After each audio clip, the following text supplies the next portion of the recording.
Hello，我係 Miss Circle 啊。今日想用3分鐘教大家點樣做閱讀理解裏面嘅 close passage。close passage 即係呢一種填充題。第一步，我哋要速讀呢篇文章，攞一個大概嘅意思先。我哋嚟睇一睇題目啊。Elizabeth is reading a school notice with her father。School notice 即係通告。如果你唔識呢個字嘅話呢，你都應該可以喺下面文章嘅結構裏面估得到嘅。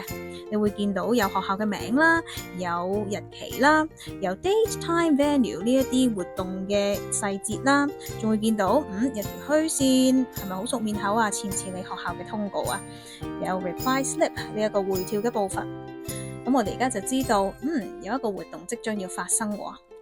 咁我哋睇翻我哋要做嘅問題啊。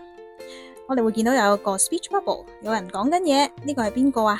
Elizabeth 咪就係睇緊通告嘅嗰個女仔咯。咁我哋首先嚟做下第一個 blank， 我哋睇下題目。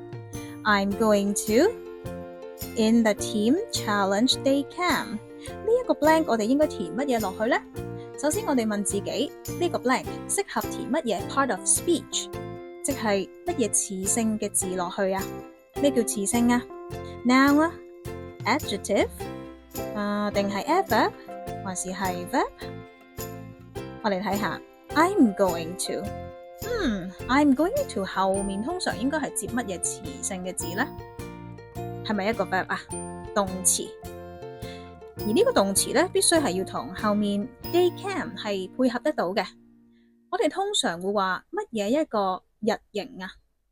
我哋會話去一個日營，去參加一個日營係嘛？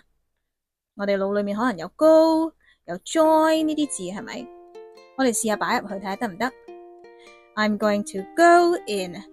我哋會唔會講 go in camp？ 我哋通常會講 go camping 或者 go to a camp 咁噶嘛，係咪？咁即係話唔配合呢個 in 喎，咁即係我哋唔可以寫入去啦。join 得唔得啊？參加 join in a camp， 我哋通常就咁講 join a camp， 所以 join 又唔得啦。咁我哋仲可以用咩字呢？